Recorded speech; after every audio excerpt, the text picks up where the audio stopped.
한국의 1세대 바이올린 연주자 중에서 거장을 꼽는다면 저는 정경화라는 바이올리니스트를 거장으로 꼽을 것 같습니다.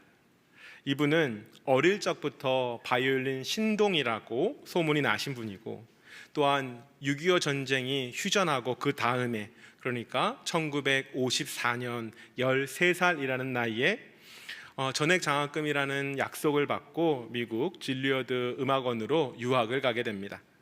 여러분, 제가 몇 가지 이분에 대한 정보를 말씀드렸잖아요. 우리나라 바이올리니스트 중에 1세대이고 6.25 전쟁을 겪으면서 그 다음에 유학을 가게 되었고 13살이고 여자다. 그러면 뭐가 느껴지세요? 참 많이 고생했겠구나라는 생각 들지 않으세요? 여러분, 이분은 6.25 때 한국을 알지 못하고 또한 알아도 가장 가난한 나라라고 알고 있었던 그곳에서 온 1세대 바이올린 연주자였고 13살 어린 나이였으며 또한 여성이었습니다.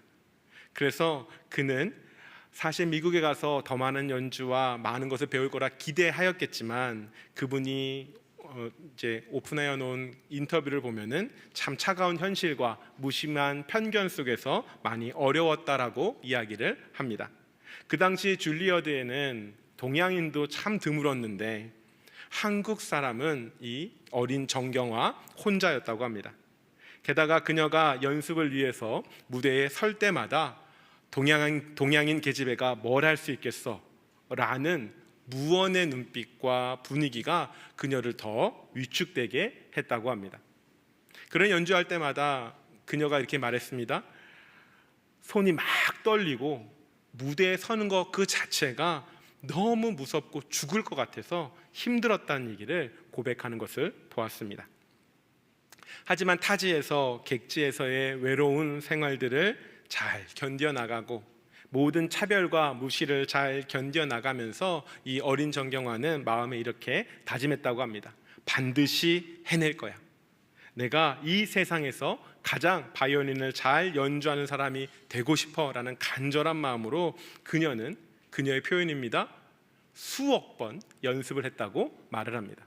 여러분, 수백 번도 아니고 수천 번도 아니고 수억 번을 연습하면서 그는 최고의 바이올리니스트가 되기 위해서 노력했다라고 말하는 것을 들었습니다. 어느 날은 너무 아파서 연습을 할 수 없는 날에는 진통제를 먹으면서까지 연습을 하였고 14시간을 하루 평균 연습하였고 못하는 날에는 10시간이라도 연습을 해왔다고 이야기합니다. 그녀가 경험하고 있는 모든 외로움, 편견, 괴로움을 정경화 씨는 연습과 음악에 대한 사랑으로 채워나갔고 하루하루 그것을, 그 시간들을 감당해 왔다라고 말하는 것을 들었습니다. 그리고 당시에 아주 유명했던 콩쿠르 중에 하나인 레벤트리트 콩쿠르가 있던 그날에 이 작은 바이올리니스트도 그 콩쿠르에 참여하였습니다. 아무도 그녀를 알지 못했고 기대하지도 않았다고 합니다. 그녀의 차례가 되어서 무대에 올라갔을 때 여러분, 그 청중의 분위기는 또한 이와 같았답니다. 말라깽이 여자애가 뭘 할 수 있겠어? 저 연주라도 제대로 할 수 있겠어? 라는, 아무도 그렇게 말하진 않지만 분위기상 저 여자애가 저렇게 하고 있네 라는 그 무시, 때로는 편견 같은 눈빛 속에서 이 정경화 씨는 어려움 가운데 연주를 시작했다고 합니다. 그런데 그 모든 차가운 공기 속에서 정경화 씨는 날카롭지만 세련되고 화려한 바이올린의 첫 음을 내었다고 합니다. 그리고 그 첫 음만으로도 장내는 술렁였고 청중과 또한 심사위원들은 그녀에게 관심을 갖기 시작했습니다. 그리고 연주가 지속될수록 누군데 이런 소리를 낼 수 있지? 라는 의아함으로 그녀를 바라보았다고 합니다. 그리고 그 순간 이후로 이 정경화라는 여인은 동양인이고 여성이고 신인 바이올리니스트이지만 더 이상 누군가의 차별을, 무시를 당하지 않는 존재가 되었다고 합니다. 여러분, 그녀는 분명하게 사람들에게 연주의 실력의 차이를 보여주었습니다. 말 그대로 격의 차이를 보여주었기 때문에 사람들은 그녀를 향한 모든 무관심과 무시를 거두어들일 수밖에 없었습니다. 세상에 수많은 바이올리니스트가 있습니다. 수많은 사람들이 소리를 내고 연주를 한다고 합니다. 그러나 그 모든 소리가 다 같을 수 없을 것입니다. 정경화 씨는 그 당시 갓 20살이었던 어린 바이올리니스트였지만 셀 수 없는 연습과 노력을 통해 동시대 다른 연주자들이 낼 수 없는 소리를 내었고 비교 불가능한 격을 보여 주었던 것입니다. 사랑하는 여러분, 바이올린의 천재라 불리는 이 사람, 거장이라 불리는 이 사람도 과거 수백 번, 수천 번도 아니고 수억 번의 연습을 통하여 탁월한 실력을 만들어냈고, 그 탁월한 실력, 그 격이 다른 실력으로 사람들에게 영향을 주었다면, 천지를 만드시고 지금도 우주를 운행하시는 하나님 앞에 우리가 설 때에 우리는 그 격의 차이로 말미암아, 존재적으로 격이 다른 그 격의 차이로 말미암아 우리는 요동할 수밖에 없을 것입니다. 하나님과 사람 사이, 창조주와 피조물 사이의 관계는 넘을 수 없는 격의 차이가 있고, 그 격의 차이에서 오는 압도적인 경험이 오늘 본문에 드러나고 나타납니다. 오늘 보면 43절이 우리에게 이렇게 이야기합니다. 사람마다 두려워하는데 사도들로 말미암아 기사와 표적이 많이 나타나니. 두려워하였다라고 이야기합니다. 주님, 도대체 이 두려움이 무엇일까요? 저는 물어보았습니다. 여기서 말하는 두려움은 사람들이 익히 알고 있는 두려움과는 다를 것입니다. 우리는 보통 우리가 생각하는 두려움이라는 것은 무서움이고 공포입니다. 그리고 그 두려움은 우리가 상식적으로 알고 있듯이 물리적이거나 정서적으로 겁박을 하거나 염려를 주어서 사람으로 하여금 그 무서움의 감정에 빠져들게 하거나 느끼게 하는 것, 그것이 바로 두려움입니다. 그리고 이 두려움은 사람을 올가매는 강한 덫과 같아서 지속적으로 사람을 주눅들게 하고 그 영향에서 벗어나지 못하도록 하는 것이 이 두려움의 속성입니다. 그런데 이 두려움을 가장 잘 사용하는 존재가 바로 사단입니다. 베드로전서 5장 8절 말씀해 보시면 사단은 두려움을 사용하여 사람들을 억누르고 종속시킨다라고 말을 하는데, 말씀 보시면 근심하고 깨어라, 너희 대적 마귀가 우는 사자같이 두루다니며 삼킬 자를 찾고 있다. 여러분, 말씀에서 뭐라 얘기합니까? 마귀는 울부짖는 포효하는 사자와 같으며 성도를 위협하고 또한 두려움을 주어 무능하고 무력한 존재로 만들려고 한다고 이 성경은 우리에게 말하고 있습니다. 이와 같은 사실을 가장 잘 보여주는 것이 한국의 무속신앙입니다. 무당과 귀신은 사람들에게 위로가 되거나 해결책이 될 말을 절대로 주지 않습니다. 오히려 무당들은 부적이나 굿과 같은 귀신의 방법으로 문제를 해결하지 않으면 당신에게 화가 올 것이다 라고 겁박합니다. 왜냐하면 무당, 귀신, 그리고 사단의 본질은 염려와 두려움 가운데 나오지 못하게 하며 말씀의 표현과 같이 울부짖는 사자와 같이 공포로 위협하여 그들이 그 두려움 아래서 옴싹달싹 할 수 없도록 만드는 것이기 때문입니다. 하지만 여러분, 구별하고 분별하시기를 소망합니다. 오늘 보면 43절이 말하는 두려움은 악한 사람들이 주는 위협도 아니고 사단이 주는 공포와는 차원이 다릅니다. 이 두려움은 사단에게 속아 미신과 우상에 억눌려 있으며 여전히 부패한 마음을 가진 사람이 완전히 다른 격을 가진 하나님을 만날 때에 느끼게 되는 두려움입니다. 이 두려움에 대해서 우리는 모세의 모습을 통하여 분명하게 알 수가 있습니다. 모세는 떨기나무 아래 오신 하나님, 떨기나무 위에 임재하셔서 그 영광을 드러내시는 하나님을 만나 보았습니다. 그 하나님을 볼 때에 모세는 본능적으로 자신과 격이 다른 하나님의 존재를 느꼈고 그의 실존을 목도하였습니다. 그래서 그는 말씀의 표현과 같이 동일하게 두려워하였다라고 말합니다. 출애굽기 3장 6절의 말씀입니다. 모세가 하나님 배웁기를 두려워하여 얼굴을 가리매. 모세가 얼굴을 가려 그 영광에서 피하고 싶었고 도망하고자 하였습니다. 이 두려움은 분명 하나님의 임재가 두렵고 무서워 얼굴을 가리고 싶은 그 두려움이고 마음이고 감정일 것입니다. 하지만 분별하고 분간해야 합니다. 사단과 또한 악한 사람들은 우리에게 두려움을 주어서 우리를 그 안에 종속시키고 복속시키고 그 안에서 망하게 하려고 그 두려움을 줍니다. 그러나 하나님의 두려움은 그렇지 아니합니다. 모세에게 주신 하나님의 두려움은 모세가 하나님과 자신이 견줄 수 없는 존재라는 것을 깨달아 알게 하고 자신이 완전하신 선이신 하나님 앞에서 설 수 없는 존재, 죄인임을 자각하게 하며 큰 두려움을 느끼게 함으로 그가 이 두려움으로 말미암아 하나님이 기뻐하시는 온전한 삶으로 살게 한다는 것을 기억하시길 소망합니다. 떨기나무 앞에서 만난 그 하나님 때문에 모세는 두려워하였지만, 얼굴을 피하여 그 영광에서 도망하고자 하였지만, 이 두려움은 모세를 망하게 한 것이 아니라, 모세를 꺾어 놓은 것이 아니라 오히려 그 두려움으로 말미암아 모세는 새로운 사명의 길, 온전한 하나님의 길을 걸을 수 있었습니다. 그러므로 기억하십시오. 사도행전 2장 여기서 말하는 그 두려움은 모세가 경험하고 깨달은 두려움과 동일한 것입니다. 모세가 떨기나무에서 하나님의 임재를 보았듯이 사도행전 2장에 나오는 초대국 교회의 성도들은 사도들을 통하여서 하나님이 보이시는 기사와 표적을 보았다라고 오늘의 본문이 말합니다. 기사와 표적 그 자체가 신기하고 놀라운 것이지만 하나님은 이 기적을 통하여서, 이 이적들을 통하여서 하나님의 임재가 그들 가운데 있음을 하나님은 나타내고 보여주셨습니다. 그러므로 그 성도들은 하나님, 그들과 견줄 수 없는 창조주 하나님, 모든 인생을 주관하시는 하나님이 그들 가운데 계시는구나, 누가 말하지 않아도 모두 알 수밖에 없었고 느낄 수밖에 없었기 때문에 그는 그 두려움으로, 참된 경외감으로 하나님 앞에 서게 된 것입니다. 사랑하는 여러분, 오늘의 세대가 하나님을 찾는다고 얘기합니다. 오늘의 많은 사람들이 하나님을 경험하고 싶어하고 하나님의 은혜를 만나보고 싶어합니다.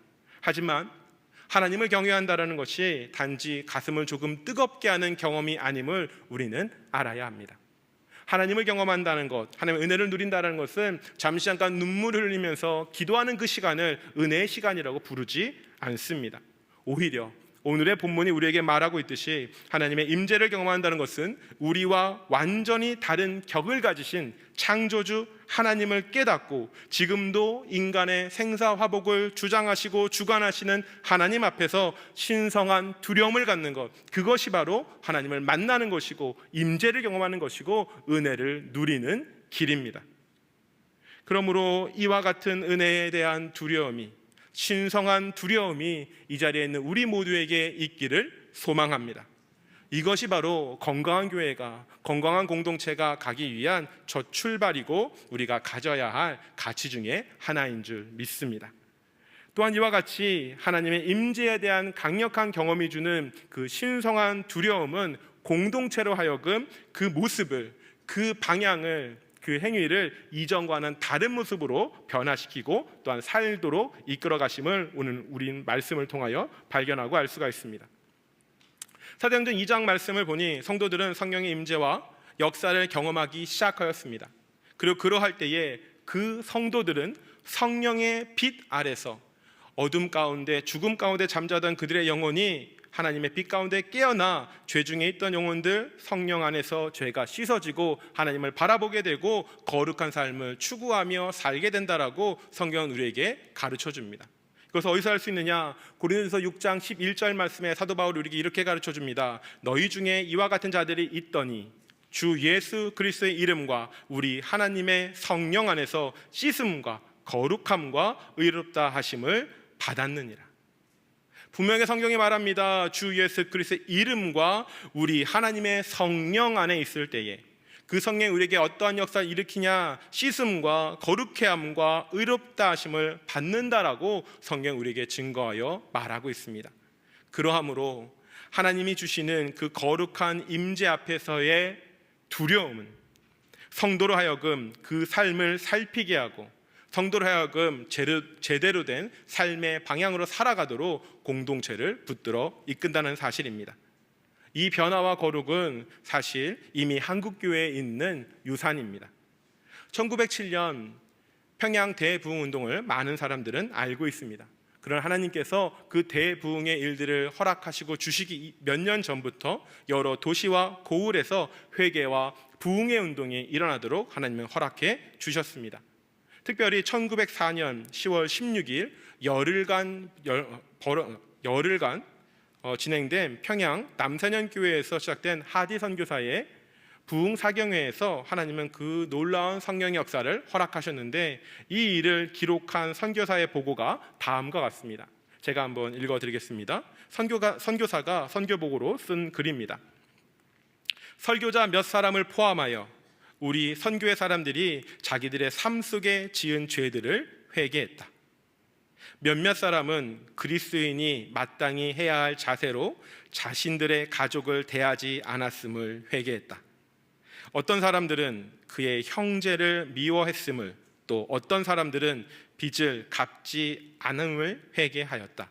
그리고 그 외 모든 사람들이 다른 수많은 죄목들을 비롯한 특별한 죄들을 무엇이나 다 깊이 회개했다. 여러분, 그리고 이 보고서의 마지막에 이렇게 쓰여져 있습니다. 이 글은요, 선교사가 복음을 가지고 있는 곳에서 복음이 없는 곳으로 와서 복음을 전하고자 애쓰는 그 선교사가 적어낸 글입니다. 마지막에 이렇게 표현합니다. 나는 이 부흥회 동안 내가 목격했던 것보다 더 직접적이고 더 강하게 회개하는 백성들을 본국에서는 결코 보지 못했다. 감리교 선교사였던 제이얼 무즈라는 사람이 자기가 살던 곳에서도 보지 못했던 회개와 성령의 역사를 조선 땅에서, 평양에서 보았다라고 지금 간증하고 또한 전하고 있는 것입니다. 성령의 역사는 이와 같습니다. 성령의 역사와 그 하나님의 임재 앞에 사람들이 가지고 있던 죄의 문제는 씻겨져 나가게 됩니다. 그리고 그 정결하게 변화된 자리에는 하나님의 생각과 마음이 자라게 됩니다. 하나님 임재가 주는 그 거룩한 두려움 앞에서 그들은 하나님이 무엇을 기뻐하실까? 하나님이 내 삶 가운데 무엇 하기를 원하실까? 지속적으로 질문하게 되고, 그 질문을 하나님께 기도로 올려드릴 때에 깨달은 바를 성도들은 행하였던 것입니다. 그 모습이, 그 결과가 오늘 본문 44절과 45절에 나옵니다. 44절, 믿는 사람이 다 함께 있어 모든 물건을 서로 통용하고 또 재산과 소유를 팔아 각 사람의 필요를 따라 나눠주며. 초대교회 성도들이 어떻게 반응하며 어떻게 일하고 있습니까? 44절의 말씀과 같이 모든 물건을 서로 통용하고라고 말합니다. 하나님 앞에 선 공동체는 서로의 물건의 주인임을 주장하지 않았습니다. 모든 물건에는 임자가 있기 마련입니다. 그러나 사람들이 교회 앞에 물건을 가져올 때에, 재화를 가져올 때에 그 물건과 재화를 더 가치 있게 사용하기를 기대하고 바라는 마음으로 하나님께 드렸습니다. 그리고 드릴 때에 이것이 내 것입니다, 내가 했습니다라고 말하지 아니하고, 누구도 그것 가운데 내 자기가 주인이다 말하지 아니하며 서로 그 물건을 통용하고 공유하였다라고 성경이 말합니다. 이럴 수 있는 이유는 하나님이 그들 가운데 함께 하셨기 때문입니다. 은혜가 넉넉하면 나눠주는 것도 기쁨이 됩니다. 나눠주어도 내게 조금 부족하여도 줄 수 있음에 기뻐할 수 있는 것이 바로 성령의 은혜인 것을 우리는 말씀을 통하여 발견하고 보게 됩니다. 또한 45절에 각 사람의 필요를 따라 나눠주었다라고 이야기합니다. 이것은 공동체 안에서 서로를 향한 깊은 교제와 사랑이 있었음을 알 수 있는 것입니다. 여러분, 우리가 어떠한 것이 많이 있다면 일률적으로 나눠주는 것은 편합니다. 똑같이 나눠주고 한 사람에게 하나씩 주면 되는 것입니다. 근데 성경의 표현이 이렇습니다. 각 사람의 필요를 따라. 여러분, 그러면 그 사람의 필요가 무엇인지 알아야 하잖아요. 무엇이 아픈지, 무엇이 괴로운지, 무엇이 슬픈지 알아야 각 사람의 필요대로 나눠줄 수 있는 것입니다. 초대교회는 그와 같았다고 말합니다. 성도들이 각 사람의 필요를 따라 나눠줄 수 있을 정도로 서로의 필요와 문제를 알고 있었고, 서로를 위하여서 기도하는 공동체였고, 서로를 돌보는 사람들이었음을 우리의 말씀을 통하여 알 수 있는데, 이 역사는 사람들이 이룬 것이 아니라 성령께서 그들의 마음을 비추시고 역사하심으로 말미암아 그들이 온전하여져 이뤄낸 결과인 것을 기억하시길 소망합니다. 책 중에 벼랑 끝에선 용기라는 책이 있습니다. 그 책은 로링 커닝햄이라는 사람이 썼는데, 이분은 YM, 정확하게는 YWAM이라는 유명한 선교단체를 창립하신 분입니다. 이 단체가 왜 유명하냐면 특별히 한국 사회에서 반년 정도 선교 훈련을 하고 선교를 나가는 신앙의 훈련을 받게 되는데 한국말로는 예수 제자학교이고 보통은 DTS라고 알려져 있는 훈련입니다. 근데 이 단체는 이 훈련의 과정 중에서 하나님의 뜻에 따라 순종하고 서로의 필요를 채워주기 위해 플로잉이라는 것을 한다고 합니다.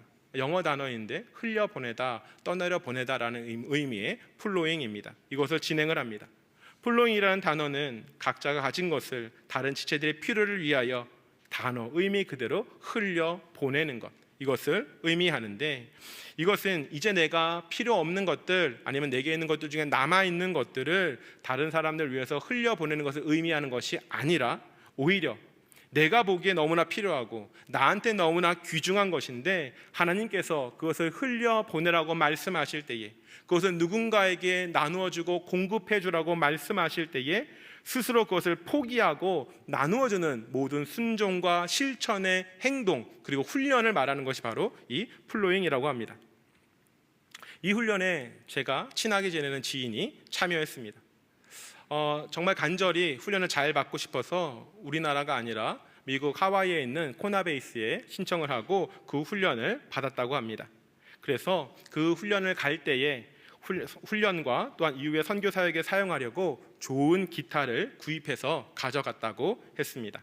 그 형제는 본래 찬양도 참 좋아했고 기타도 참 잘 다루는 사람이라 좋은 것으로 사서 애지중지 그곳에 가져갔습니다.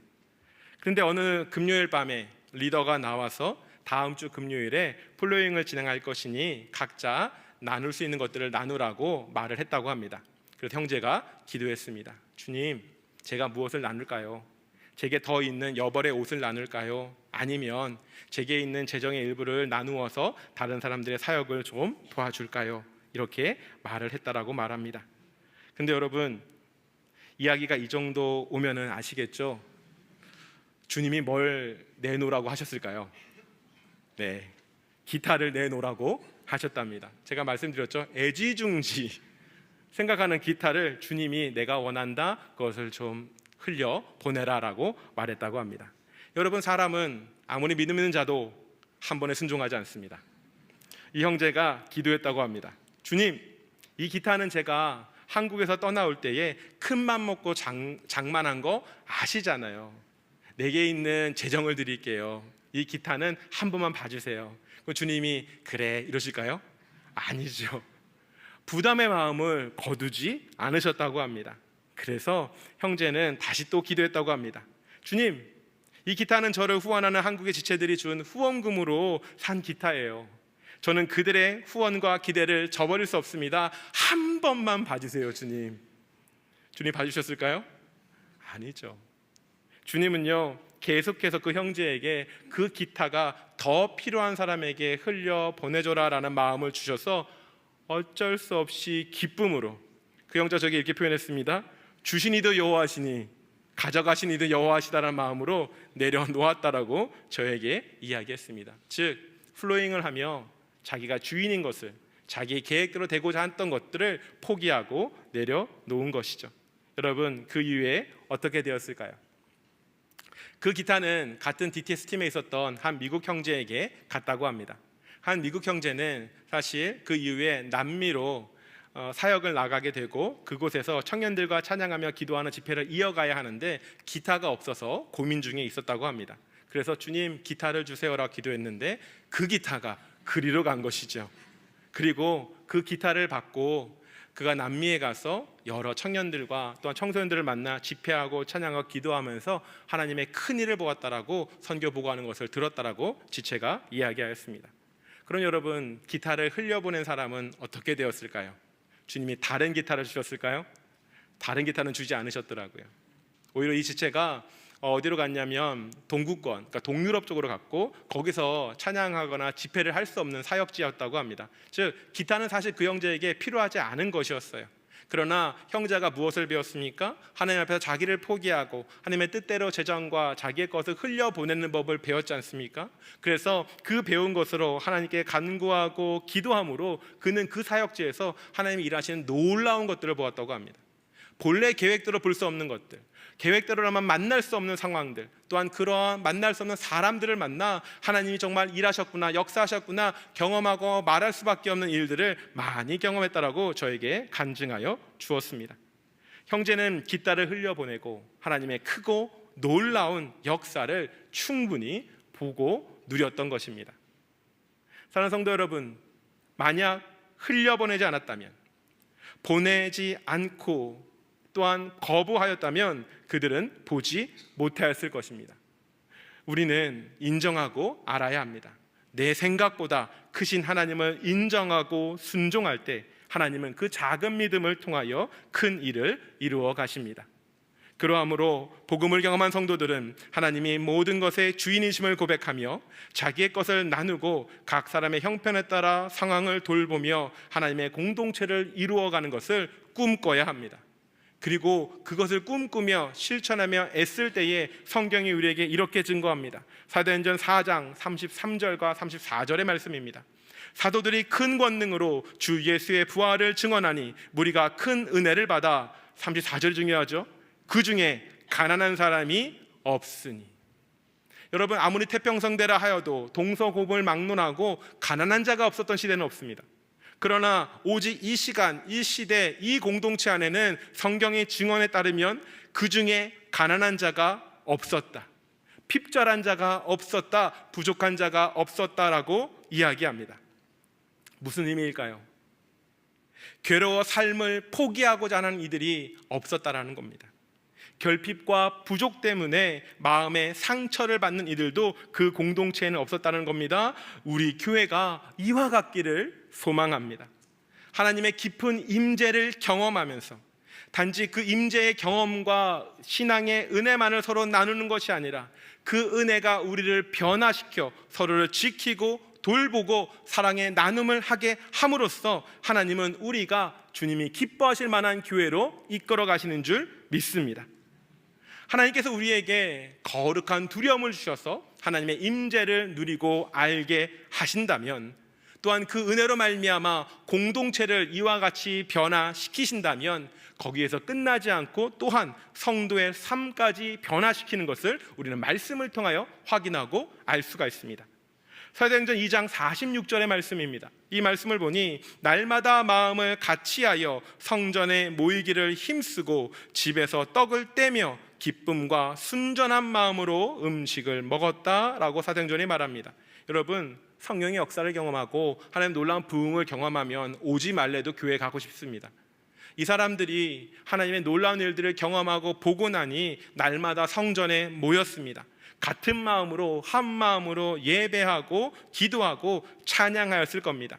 그런데 주목해야 될 것은 이 말씀이 그들이 은혜를 받아 성전에 모이기로 힘썼다라고 끝나지 않는다는 사실입니다. 말씀의 내용에 보면 그들은 받은 은혜와 그 사랑의 경험이 그 안에서 머물러 있는 것이 아니라 마치 둑을 넘어 물이 온 땅으로 퍼져 나가는 것처럼 그 삶의 자리, 내밀한 가정까지 그 사랑과 은혜가 퍼졌음을 우리는 알 수 있습니다. 왜냐하면 오늘의 본문 40절 말씀 가운데 두 가지 크게 대비되는 개념이 나오는데 바로 성전과 가정입니다. 두 영역은 매우 대비되는 상반된 장소입니다. 왜냐하면 성전이라는 곳은 지극히 사회적이고 외부적인 공간입니다. 마치 우리가 교회로 모여올 때에, 예배를 위하여 나아올 때에 단정하고 갖추어진 모습으로 이 공적 예배에 나와 사람들과 인사하고 교제를 합니다.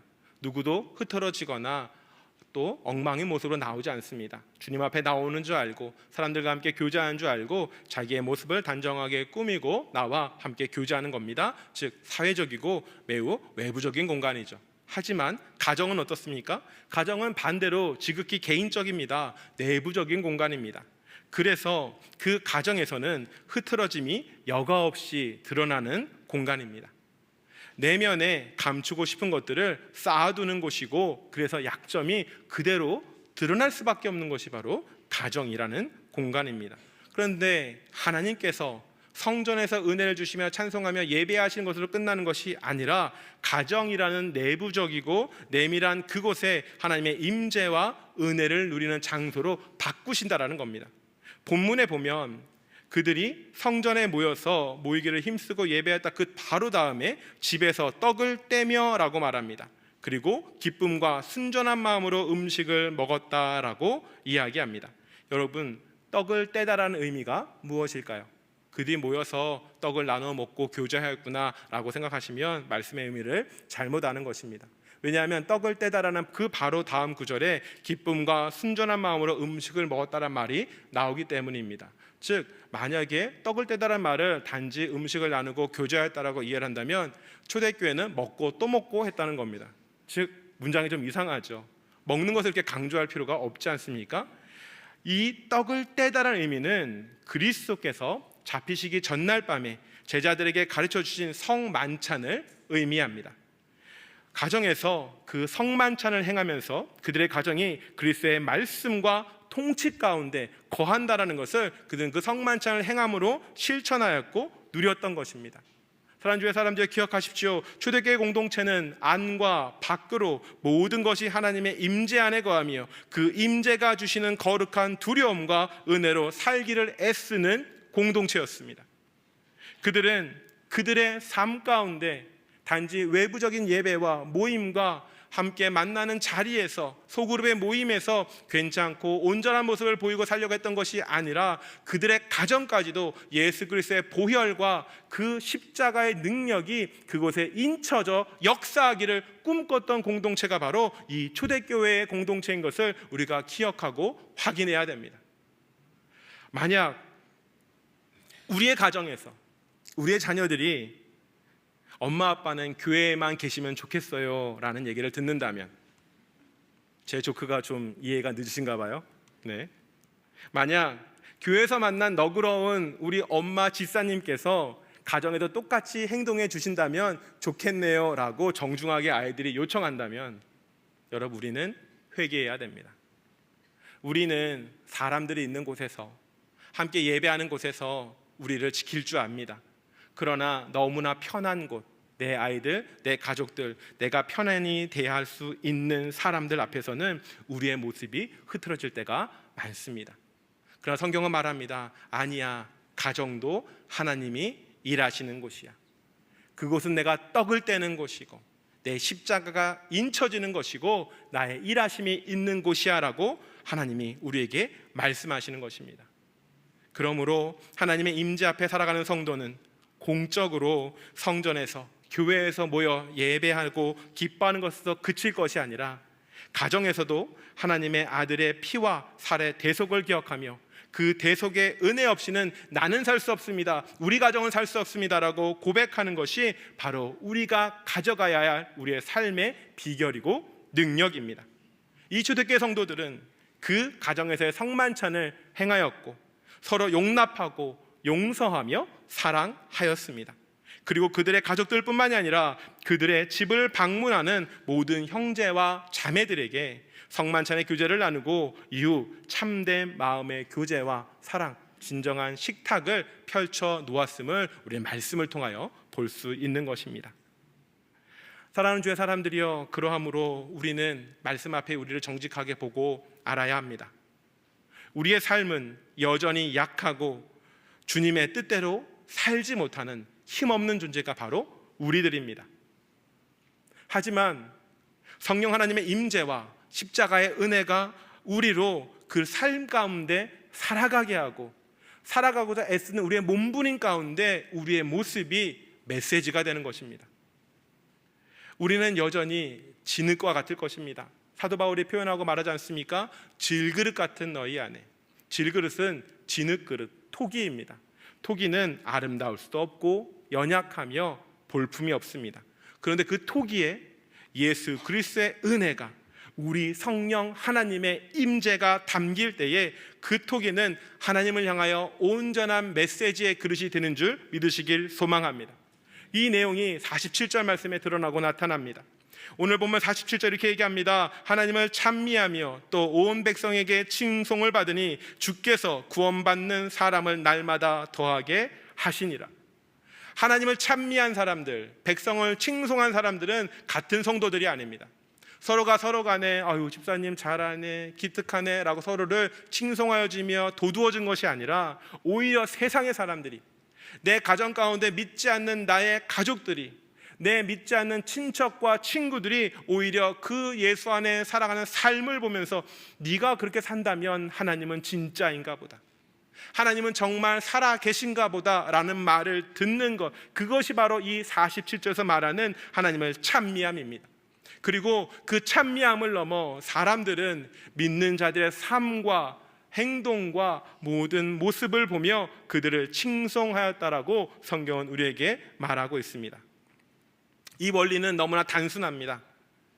초대교회 성도들은 두렵고 떨리는 마음으로 하나님의 임재를 느끼며 찬양하고 경배하였습니다. 그 이후 그들은 성전과 또한 가정에서 말씀과 성령의 인도하심대로 살고자 몸부림치며 애썼습니다. 사람들이 한 것은 없습니다. 그들이 잘나 자격이 있어 능력이 있어 이를 감당한 것이 아닙니다. 그들은 다만 주님의 임재 앞에 그 신성하고 거룩한 두려움으로 말미암아 하나님 앞에 온전한 삶을 살고자 몸부림치고 애썼을 뿐이고, 애쓰는 그 애씀이 예수 그리스도의 보혈에 담기고 그 은혜에 감싸여 그 자체가 메시지가 되는 것입니다. 우리 공동체가 이와 같기를 소망합니다. 예배에 나올 때마다, 매일 말씀을 읽고 기도하며 하나님의 얼굴을 구할 때마다 우리는 하나님의 존전 앞에서 죄인일 수밖에 없으며 하나님의 사랑과 긍휼이 너무나 필요한 존재임을 정직하게 간구하는, 간절하게 간구하는 모든 이가 되시기를 소망합니다. 그리고 그 은혜가 우리를 인도하시는 대로 교회 안에서 서로를 사랑하며 돌보며 흘려보내는 삶을 사시기를 소망합니다. 하나님은 누구에게나 흘려보낼 것들을 허락하셨습니다. 어떤 이는 시간을 통하여 봉사함으로 교회를 섬기게 하셨고, 어떤 이들에게는 물질을 통하여 또한 섬기게 하셨으며, 우리가 흘려보내는 여러 것들로 말미암아 많은 사람들이 자유함을 얻으며 충족함을 얻도록 하나님은 역사하셨다라는 사실입니다. 그러함으로 이 은혜가 하나님의 존전 앞에서 누리는 두려움으로 끝나지 아니하고 교회 안에서 누리는 봉사와 기쁨으로 끝나지 아니하고 이것이 넘어 우리의 가정까지 이르러 하나님의 주시는 놀라운 은혜의 파도가 모든 성도들의 가정 가운데 넘치길 소망합니다. 우리가 하나님의 말씀 앞에서, 하나님의 그 임재 앞에서 온전하게 살고자 몸부림칠 때, 우리가 했다라는 것이 아닙니다. 우리가 이루었다는 것이 아닙니다. 말씀 앞에 그렇게 살고자 몸부림치며 애쓰며 노력할 때에 주님의 은혜가 우리를 감싸게 되는 것입니다. 그리고 그 은혜가 우리를 감싸 우리의 모습이 세상 앞에서 우리가 아니라 그리스도의 메시지로, 말씀대로 그리스도의 향기와 편지로 드러나게 될 것입니다. 이러한 건강한 교회가, 건강한 공동체가 해성교회 공동체가 되기를 축원하고 축복합니다.